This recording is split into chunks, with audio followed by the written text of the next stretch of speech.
Villegas, and today I'll be discussing classism. This is an important matter to discuss because classism is the systematic oppression of different subordinate groups that strengthen the most dominant group of a social class.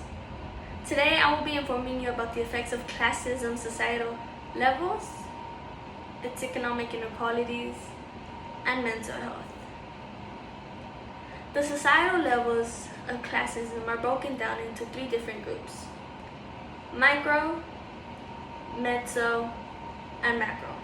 Micro is the smallest unit of analysis in which it is analyzed by a small setting. An example of this would be just an individual by itself, a classmate, a teammate, teachers.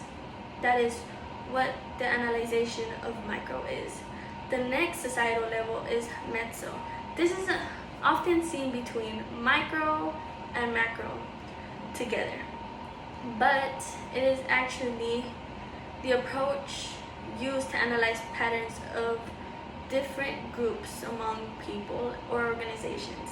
An example of this would be political parties or a teacher conference. The last societal level I want to talk about is macro.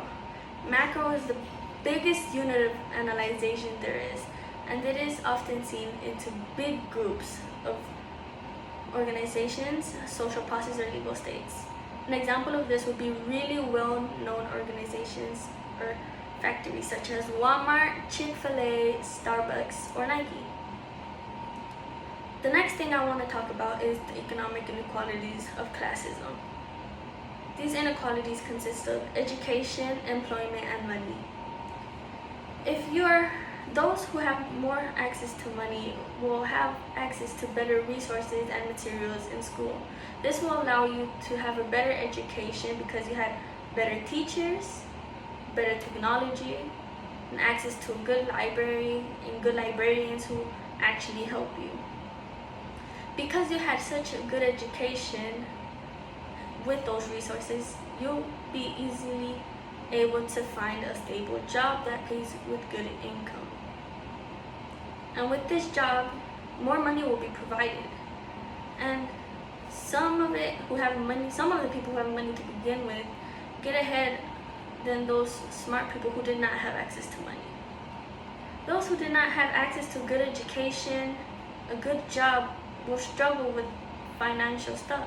They'll not be able to pay for house, school. Their job doesn't help them. No health insurance doesn't mean you'll get medicine either. The last thing I want to talk about is mental health.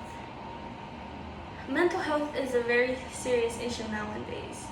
Either it be a depression, social anxiety, sleep deprived, the consumption of drugs, they're all equally as harmful.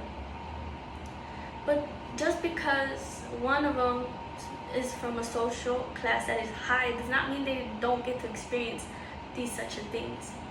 People will be like, oh, they have all this money and access to this stuff. They have no reason to be sad, but they do, because often those of a higher social class don't get that love and affection that everyone else does. And those of a lower social class have to worry about not paying for stuff, having to give up something. For example, do I have to give up education to be able to provide for my family because I need to work more and able to pay my bills? How am I going to pay for these bills if I don't have a stable job? Both parts of everything suffer equally, and they can both experience these mental health issues. The effects of classism are the oppression of lower ranking groups to reinforce the dominant group. This includes societal levels, economic inequalities, and mental health of everyone in some groups, but some of them end up benefiting more than the others.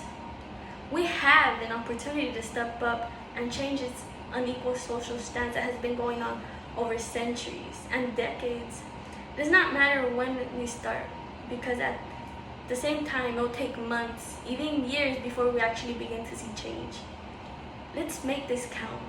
Let's be able to change this social unstance that should not be happening, because everyone should be the same. Thank you.